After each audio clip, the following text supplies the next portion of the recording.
የመቀሌ ነዋሪዎች ብራቸውን ከባንክ ማሸሽ ጀምረዋል። የጦርነት ዝግጅት። ነዋሪዎችና ቢዝነሶች ከመቀሌ ባንክ ቅርንጫፎች ከዚህ በፊት ባልታየ ደረጃ ገንዘብ ሲያወጡ እየታዩ ነው የሚሉ መረጃዎች መሰማት ጀምረዋል።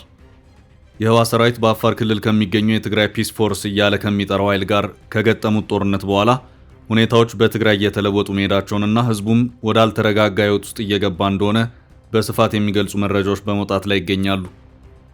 በተለይም ከባንክ ወጪ የሚያደርጉ ዜጎች ወሬ በቀጥታ ዜጋው የሰላሙን አዝማሚያ ከግምት ውስጥ በማስገባትና ውጥረቱ እንደሚቀጥል በመስጋት የአስቸኳይ ጊዜ እርምጃ ለመውሰድ ባሰበ ሁኔታ ምላሽ የሰጠበት አካሄድ ይመስላል።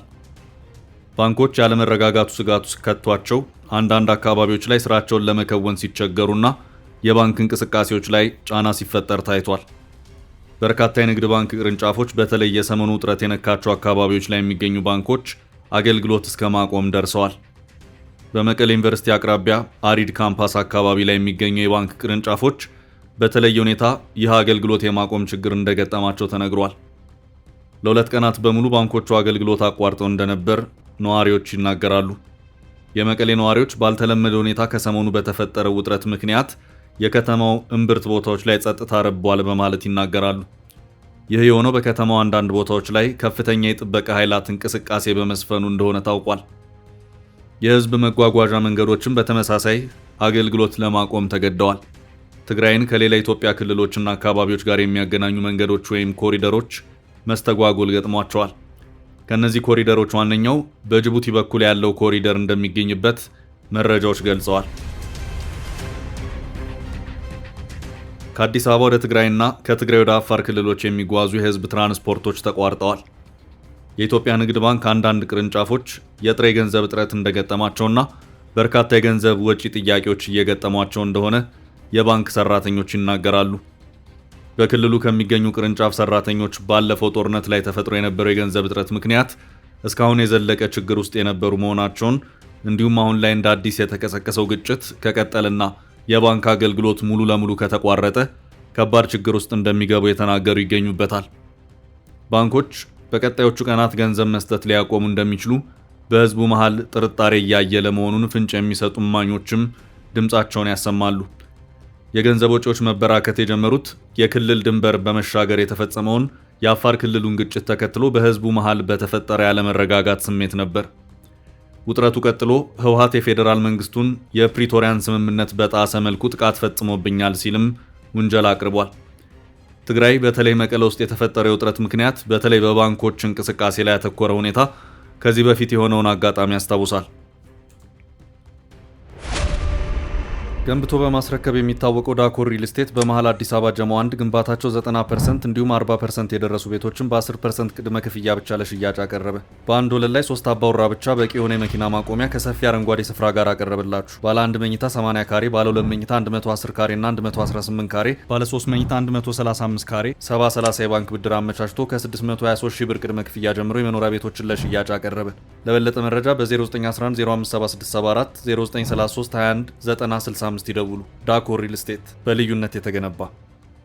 ባለፈው የፌዴራልና የህወሓት ጦርነት ምክንያት ለረጅም ጊዜ የባንክ አገልግሎት ተቋርጦ የነበረ ሲሆን የባንክ ቅርንጫፎች መክፈትና አገልግሎት መስጠት የጀመሩት 2 ዓመታት የተሻገረውን ከባድ ጦርነት ማብቃትና የፕሪቶሪያ የሰላም ስምምነት በፌዴራሉ መንግስትና በህወሓት መሃል ከተፈረመ በኋላ ሰላም ሙሉ ለሙሉ ሲሰፍን ነበር። ከጦርነቱ ማብቃት በኋላም በየመሃሉ የሚፈጠሩ አዲስ ውጥረቶች ዳግም ሲያገረሹ ገንዘብ በከፍተኛ ደረጃ ወጪ ሲደረግ ይታይ ነበር። ይህም የሚያሳየው የፖለቲካ ውጥረት ባንዣበበበት ወቅት በሙሉ የንግድ እንቅስቃሴዎች፣ የገንዘብ እንቅስቃሴዎች ላይ ከፍተኛ ያለመረጋጋት ሁኔታ እንደሚሰፍን ነው። ባለፈው ዓመት ታህሳስ ወር አካባቢ ተፈጥሮ በነበረ ሌላ አለመረጋጋት ምክንያት በመቀሌ በተወሰኑ ቀናት ውስጥ ከቢሊዮን ብር በላይ የሚሆን ገንዘብ ወጪ ተደርጎ እንደነበር መረጃዎች ያሳያሉ። በየዕለቱ የንግድ እንቅስቃሴያቸውን ለማካሄድ ጥሬ ገንዘብ የሚያስፈልጋቸው ነጋዴዎች የአሁኑ ከፍተኛ የገንዘብ ወጪ የማድረግ እንቅስቃሴ ስጋት ውስጥ የሚከታቸው ይሆናል። ጉዳዩን በቅርበት የሚከታተሉ ሰዎች የተራዘመ አለመረጋጋትና ይህን ተከትሎ የሚፈጠረው የገንዘብ እጥረት ንግድን እንደሚያቀዛቅዝ ይገልጻሉ። እንዲሁም ከጦርነት በኋላ ቀስ በቀስ እያገገመ ለነበረው ክልል የማገገም ሂደቱን ወደ ኋላ እንደሚመልሰውም ያሳስባሉ። አለመረጋጋትና ጦርነትን ተከትሎ ከሚታዩ ፈጣን ማህበራዊ ክስተቶች አንዱ የዚህ አይነት ገንዘብን ከባንክ ለማውጣት እንቅስቃሴ ለአደጋ ጊዜ ራስንና ቤተሰብን ከከፋ ችግር ለማዳን ሲባል ሸቀጣ ሸቀጦችን ለማከማቸት መሞከርና ይህንንም ተከትሎ ገበያው ላይ ከፍተኛ የእጥረት ስሜት መንሰራፋት በጦርነት ወቅት የሚታዩ እውነቶች ናቸው። አለመረጋጋትና ጦርነት የሚወልዳቸው ፖለቲካዊ ችግሮች በከፍተኛ ፍጥነት ማህበራዊ ቀውስን በመቀስቀስ ለቁጥጥር የሚያዳግት ደረጃ ውጥረትን ከፍ የማድረግ አቅም እንዳላቸው ያለፉ ተመሳሳይ አጋጣሚዎች ያስረዳሉ። በአፋር ክልል ድንበር ላይ የተፈጠረው ውጊያ ከውጊያነቱ አልፎ ከፍተኛ ማህበራዊ ቀውስ እንደሚፈጥር ማስጠንቀቂያቸውን ሲሰጡ የነበሩ አካላት ስጋትም ይኸው ነበር። በተመሳሳይ ከሰሞኑ ከዚህ ጋር በተያያዘ ሲነገር የነበረው የገንዘብ ሚኒስቴር ጻፈ የተባለ ደብዳቤ በማህበራዊ ሚዲያዎች ላይ ሲሰራጭ ነበር። ከአፋር ክልሉ ግጭት ቀደም ብሎ ተጽፎ የነበረው ደብዳቤ ምንም እንኳን የህወሓት ጥቃትን ተከትሎ እንደምላሽ የተሰጠ ባይሆንም በፌዴራሉ መንግስትና በህወሓት ያለው ልዩነት ከምንጊዜም በላይ እየከረረ በመጣበትና ከህወሓት በኩል ሲደረጉ የነበሩ ጠባጫሪ ንግግሮች ማግስት የተላከ እንደሆነ መመልከት ይቻላል። ደብዳቤው ሲነበብ ለትግራይ ክልል አስተዳደር ፋይናንስ ሀብት ማስተባበር ቢሮ በ2018 በጀት ዓመት የጥቅምት ወር የበጀት ድጋፍ ብር 2 ቢሊዮን 13 ሚሊዮን 471609 ብር ከ40 ሳንቲም ጥቅምት 12 ቀን 2018 ዓ.ም በተጻፈ ደብዳቤ እንዲተላለፍ መላካችን ይታወሳል።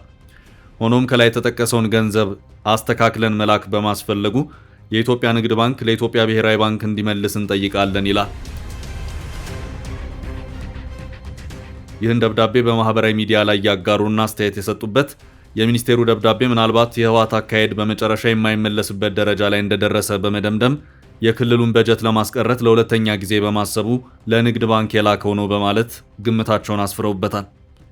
ይህን ተከትሎም የኤርትራ ፕሬስ ደብዳቤውን በኤክስ ገጹ ላይ በማጋራት ትግራይ ወደ ኢትዮጵያ ብሔራዊ ባንክ መላክ ልታቆም ነው ሲል ሁኔታውን በሚያካርር ሁኔታ ጉዳዩን አጋርቶታል። ቁጥሮችን በዝርዝር በማነጻጸር በቢሊዮን ዶላሮች የሚገመት ወርቅን ወደ ኢትዮጵያ ብሔራዊ ባንክ ለሚልከው የትግራይ መንግስት በዶላር ግምቱ በምላሹ በሚሊዮን ዶላሮች ብቻ የሚሆነው የክልል በጀትን ከክልሉ ቢቀርበት እንደውም ቢጠቅመው እንጂ አይጎዳውም በማለት እንዲሁም ለትግራይ መንግስት የራሱን መንገድ እንዲከተል በማመላከት ውጥረቱን የኤርትራ መንግስት በፕሮፓጋንዳ ማሽኑ አስተጋብቷል። ይህ በእንዲህ እንዳለ ህወሓት የክልሉን ድንበር አልፎ ንጹሐን የአርብቶ አደር መንደሮች ላይ ጥቃት አድርሷል የሚል ክስ በተሰነዘረበትና ህወሓት በዚህ ድርጊቱ ከፌዴራል መንግስት የተፈረመውን የፕሪቶሪያ የሰላም ስምምነት ጥሷል በሚል ውንጀላ በአፋር ክልል ባለስልጣናት በተሰጠ ማግስት ህወሓት በሁለቱ ኃይላት መሃል ተኩስ ልውውጥ የተካሄደ መሆኑን አምኖ ነገር ግን የአፋር ክልልን መንግስት ድንበር አልፏል የሚለውን ክስ አስተባብሎ ነበር። በትናንትናው ዕለት ህወሓት በሰጠው መግለጫ የፌዴራል መንግስቱ በድሮን ጥቃት ተፈጽሞብኛል፣ መንግስትም የፕሪቶሪያ ስምምነትን ጥሷል ሲል ውንጀላውን አሰምቷል። ህወሓት ላይ በትግራይና አፋር አዋሳኝ ቦታዎች ላይ የተካረረው ሁኔታ ቀጥሎ የሰነበተ ሲሆን ህወሓት በፌዴራል መንግስት የድሮን ጥቃት ተፈጽሞብኛል ሲል ነበር ክሱን ያሰማው። ህወሓት ዳግም መንግስት ሰላሙን የማረጋጋት ሚናውን እንዲወጣ ጠይቋል። ህወሓት የአፋር ክልል የታጣቂዎቹን ቡድን በመሸሸግ የጦርነቱ መሳሪያ እንደሆነም ወንጅሏል።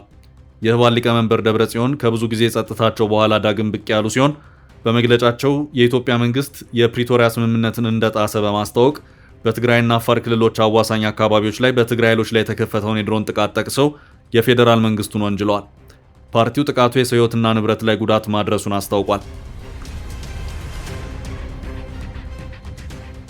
ጥቃቱ ከዛሬ 3 ዓመት በፊት ግጭትን ለማቆም በሁለት ወገኖች መሃል የተፈረመውን ስምምነትና ዋና መርህ የሆነውን ጠመንጃ ለማንሳትና ልዩነቶችን በውይይት የመፍታት ሂደት ግልጽ በሆነ መልኩ የሚጥስ ነው ሲል ነበር ፓርቲው የገለጸው። ህወሓት በአፋር ክልል ውስጥ ዘልቆ በመግባት 6 መንደሮችን በኃይል ተቆጣጥሮ ንጹሐንን ሳይቀር አደጋ ላይ የጣለ ጥቃት ሰንዝሯል በሚል በተከፈተበት ውንጀላ ማግስት ነበር በራሱ በህወሓት ኃይላት ላይ በድሮን ጥቃት ተሰንዝሮብኛል ሲል መግለጫውን ያወጣው። ህወሓት ድንገት የአፋሩን ጥቃት ከፈጸመ በኋላ ሁኔታዎች መካረር የቀጠሉ ሲሆን በሰጠው መግለጫ የፕሪቶሪያውን ስምምነት በሚጠይቀው መሃል ግጭትን ለማቆምና ሙሉ ለሙሉ ወደ ሰላማዊ ግንኙነት ለመግባት ቁርጠኛ እንደሆነ ገልጿል። የፌዴራል መንግስትም ግጭቱን አስቁሞ ወደ ሰላም ለመሄድ የሚያስችሉ መንገዶችን በሙሉ እንዲከፍት ግዴታዎቹን እንዲወጣና በቅን ልቦና እንደገና ወደ ሰላማዊ ንግግር እንዲመለስ ሲል ጥያቄውን አቅርቧል።